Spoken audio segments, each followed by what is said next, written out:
Well, thanks so much for joining us today on a World of Good podcast. My name is Joshua Weger, and I'm sitting at a table with my dear friend, Angela Presley. Hi, Angela. Hi, Josh. We are together in North Carolina at a thing called the Immigrant Connection Welcome Conference. Yes. And we are together with a number of other mission leaders from around the U.S. that are connected with the Church of God here. And we are having our yearly meeting called the Global Strategy Roundtable. Why, Angela, are you here? What's your role? Where do you live? Tell me how you're connected with Global Strategy Roundtable. Sure, you bet. So I have the privilege of serving at a church in Oklahoma City. It's called Crossings Community Church, and I get to serve as the Global Missions Pastor. So being here at this conference and just having some beautiful conversations, hard conversations about our role as it relates to reaching immigrants and connecting with the heart of God and how we do that in practical ways. It's just been really a rich week and really just great conversations around a topic that's not easily discussed in most environments. Yeah, that's right. I'm learning a ton, and I always enjoy gathering with our Church of God mission leaders from around the nation who are serving globally in so many different capacities. Last time we were together was a year ago, and we were in Wichita. And you shared a story, a couple stories that I wanted to make sure to try to get on tape. Do we call it tape? I don't even know if we call it tape. Get it recorded so that we could share with others, because it's been very inspiring to me. And you said that your role was in global missions with your church. And I think you got to Crossings right before COVID. I did. Right? Yes. And so when you go to a place like, I don't know, when I think of Oklahoma City, I think landlocked. I think, it's not a regular port of entry for folks. Right. And so I'm thinking, if you're doing global missions from there, you're taking U.S.-based folks out. You're exposing them to a world full of churches that are serving their communities and trying to connect them to different missions spaces. But something unique happened over your time in Oklahoma City, and for sure you do that other part too, of connecting with different ministries and churches and individuals globally. But what opportunity presented itself to you guys in Oklahoma City itself? Yeah, Josh, you're right. I think when we look at global ministry, so often in the mindset, it is about what's out there, what's around the world, and not necessarily like what's right in front of you.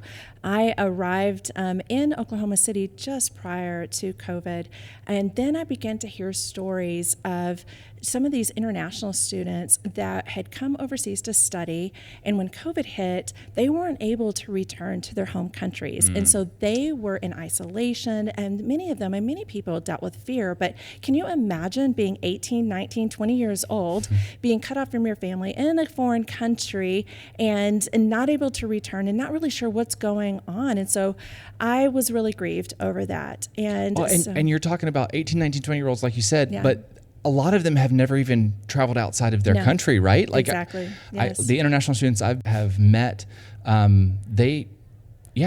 lot of them, this is their first time even on an airplane, let alone traveling across an ocean somewhere. Absolutely. And so, that I have not thought about the fear that they must have been experiencing during the isolation of COVID. Yes, absolutely. So did they just wander into your doors at the church? How did your connection happen?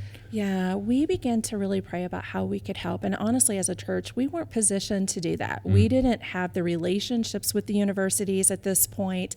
There wasn't an international student ministry. And so we just weren't really sure what to do. So we began to pray and just ask that God would open up doors. And through networking, just conversations, we were led to a local university that was just in our back door, and had a conversation with one of their leaders that worked with the international students. And it just clicked.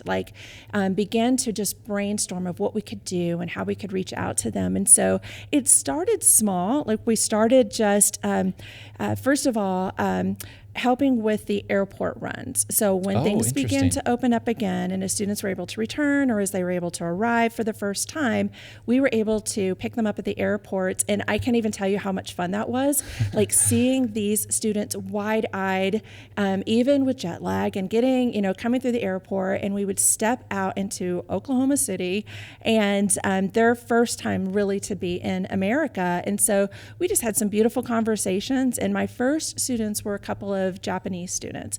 Now, I lived and served in Japan for a number of years, and so it has had such a tender place in my heart, will always be a part of my heart. And so it was so fun to be able just to use my limited Japanese with them and to talk about places and locations that we had shared together.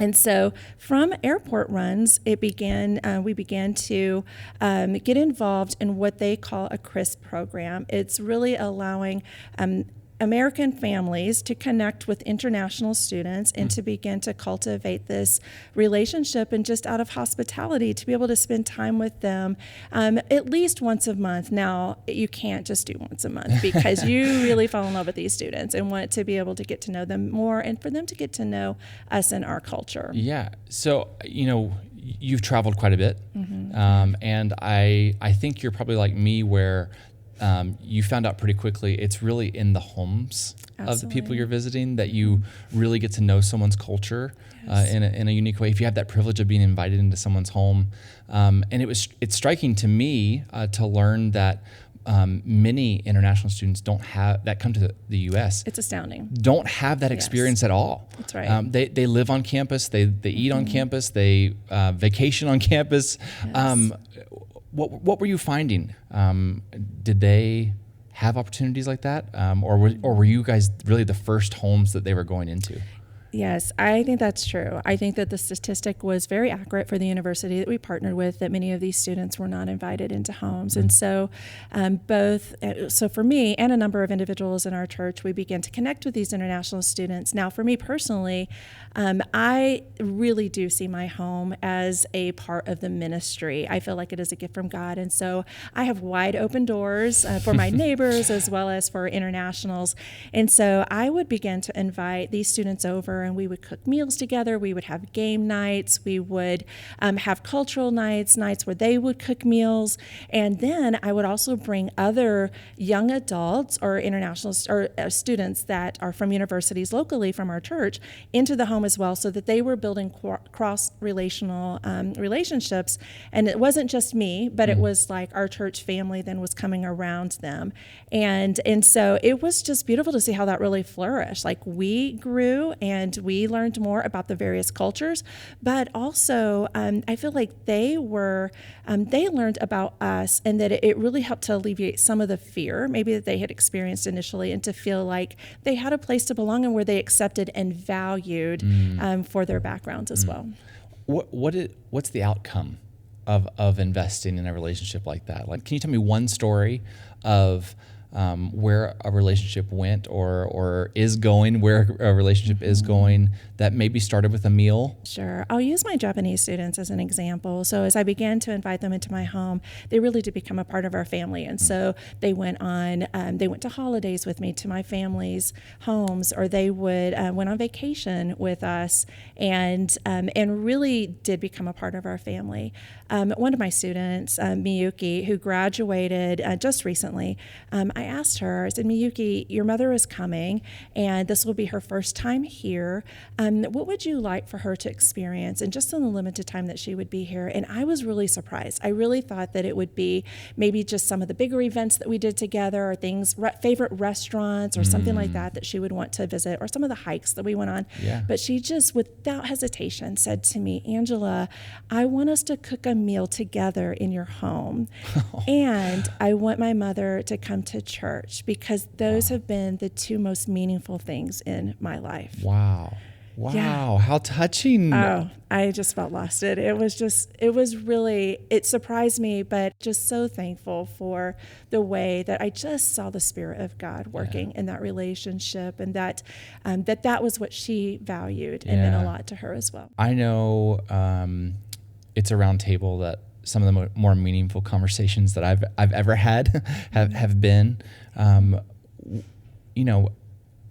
if someone's saying, that's great for Angela. Angela's very well traveled. Angela knows how to interact with international students. Angela knows how to interact with people from other countries. What would you say to somebody who says, I don't know what we would talk about. I don't know what I would serve to eat. What would you say to somebody who's maybe having some of those questions about inviting someone very different from themselves into their home? Sure. And I can understand that. I mean, it can be uncomfortable, but I also think that just taking that first step, that already begins to break down a barrier. And because it is new to both of you, there are all kinds of things that you can talk about. So it's really just getting to know people and asking questions. And then as you do, those conversations go deeper and deeper. I mean, some of the conversations that we have had around the table have been so challenging, but also so meaningful because it establishes trust. And so I think just beginning with that first step of making yourself available, and then we learn so much, probably more than what we are actually helping to convey to them. Yeah. But it just expands our heart, and it's all relational. It really is just about loving the people that's across from you and letting God to kind of work through that relationship. That's beautiful. All right, I've got one more question because I'm remembering this from the stories you told a year ago when we talked about this first. But I think you were inviting them to a fair or a state fair or a local outside fair is what I remember. I don't know if that's right or not. Yes. And you had invited 2 students. Yes. What happened that night? Yes. Yeah, it was. So these were some of my students from India, and I had invited a couple of them to go to a local fair. And it was actually an Indian festival. And so I was really looking forward to just learning from them too. Like, is this like what you would experience? Like, is the type of food and all of that? And so when I showed up, literally there were 6 girls that I had never met, and they're all piling into my vehicle. And I was like, okay, here we go.